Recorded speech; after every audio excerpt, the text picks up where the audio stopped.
Hi there, I'm Jen, this is Remembered Reads, and this is going to be a wrap-up of some of the recent nonfiction and poetry that I've read. So I'm going to start by talking about the book that I mentioned in the mid-year freakout tag, and this is Ayesha Chaudhry's The Color of God.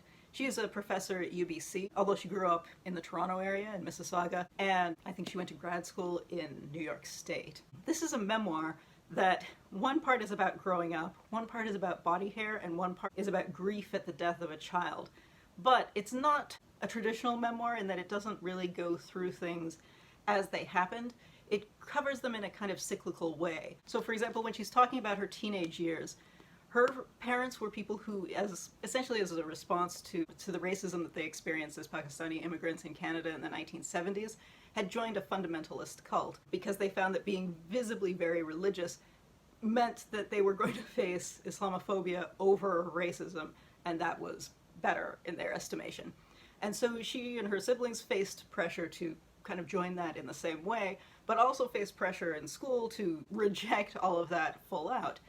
And the issue that she keeps bringing up is that she actually wanted to be somewhere probably in between, but the competing pressures didn't let her, because both sides wanted to conform to one set of stereotypes or the other, which is essentially, and so by telling the story in a cyclical way, which is, this is the one story that she told herself, this is the one story that's the reality, and this is the story that was her parents' perception, that was her classmates' perception, and the frustrations of having to deal with those two perceptions, which neither of which was her reality, and what that means, and especially when her family's life appears to a lot of people to have been kind of a stereotype, and how do you talk about that without having somebody hear the first part, go, ah, yes, I recognize this stereotype, and then sort your life into a category that it doesn't necessarily belong in, that nobody's life belongs in, because everybody's more complicated than that, and everyone's life is more complicated than that. So that's really interesting.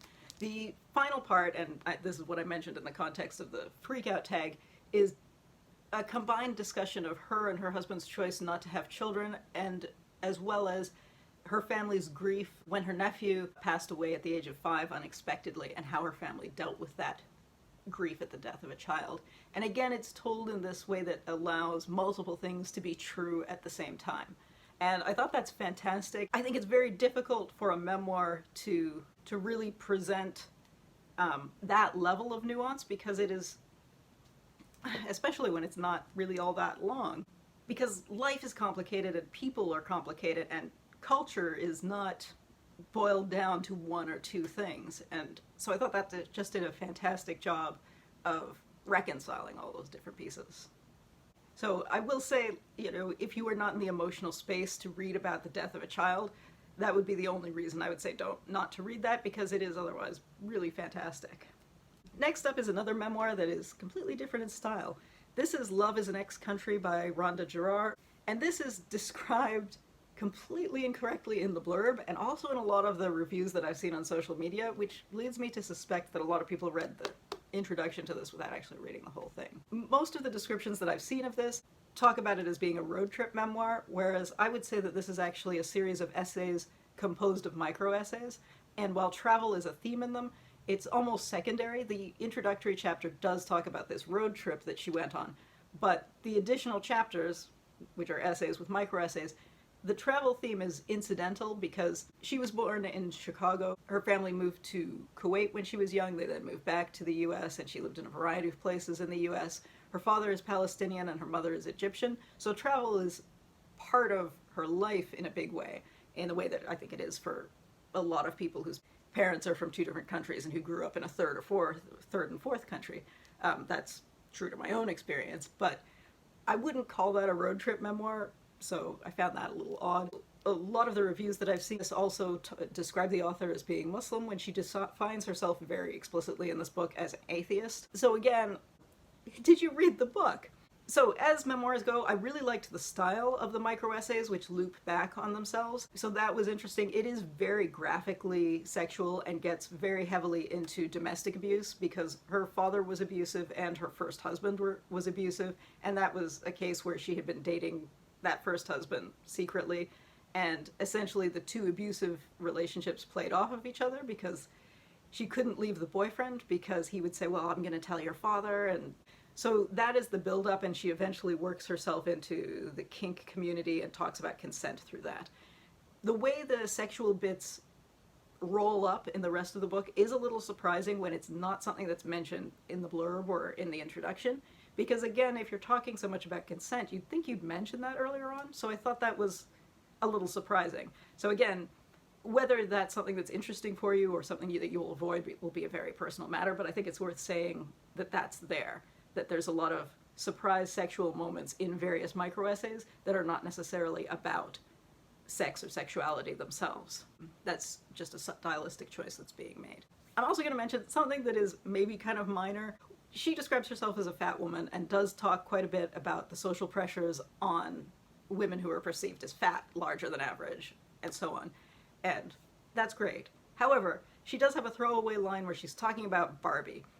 And no, she doesn't talk about Barbie as thin. She talks about if Barbie were a real human, she'd wear a size 3 US shoe. She wouldn't be able to walk. You know, what a freak. And I'm like, okay, I wear a children's shoe.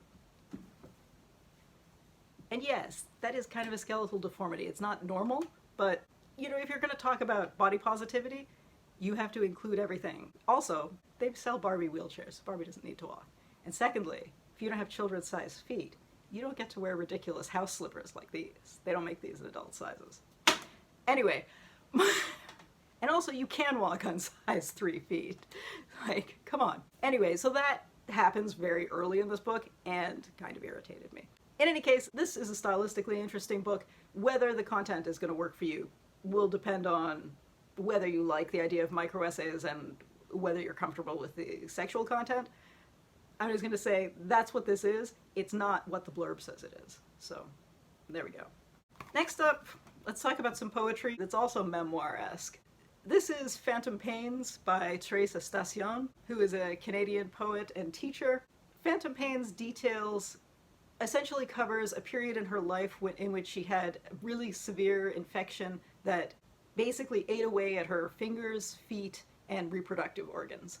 So we follow her through this process of having been on a camping trip in BC, being flown into a hospital situation, being both heavily medicated and significantly feverish, where she's essentially hallucinating bits of Filipino folklore and then overlaying that with her hospital experiences, and then slowly coming out of that drugged, feverish state and trying to deal with her own reality. And it's all through poetry, which is a really lovely way of doing it. And working out from this camping trip to being a quadruple amputee who's just had an emergency hysterectomy at a young age, and what all of that means for her definition of herself, for certain family bits. There's a really interesting use of white space in the poetry, which maybe I'll film some and put it on the screen so you can take a look at it. I thought this was really interestingly done. Well worth the read if you come across this, and I believe the author narrates the audio version of this herself. Yeah, this was quite good.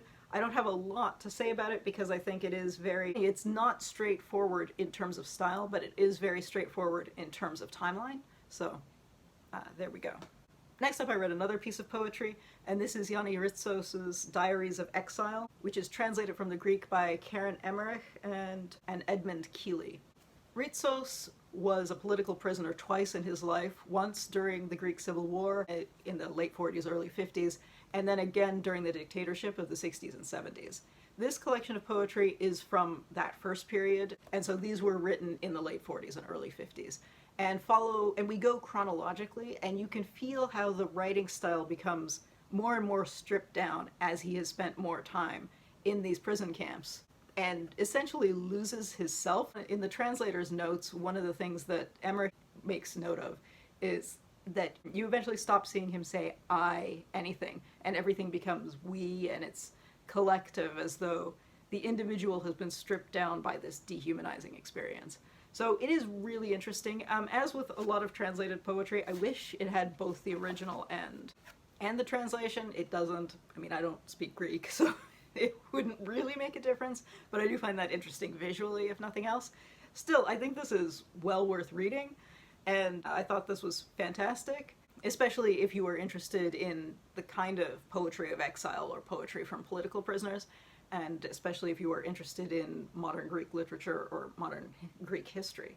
as I mentioned this to somebody and they didn't even know the Greek Civil War had happened, so, you know, learn about the world, but here we go.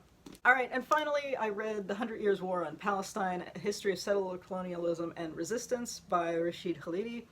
I was reading this along with a whole group of people. Nashwa was doing a buddy read, which was interesting because everybody brings their own perspective, and a lot of this is similar to what happened in X country looks different depending on what country you're in. So some of those discussions were great. I'll link to Nashwa's channel below.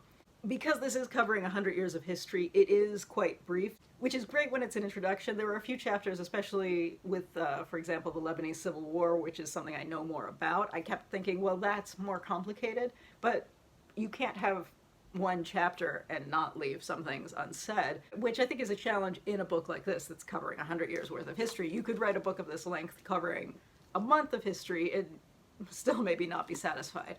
So, as an introduction, I think, especially if you know virtually nothing about the founding of Israel and the whole situation with the Palestinian territories and the kind of,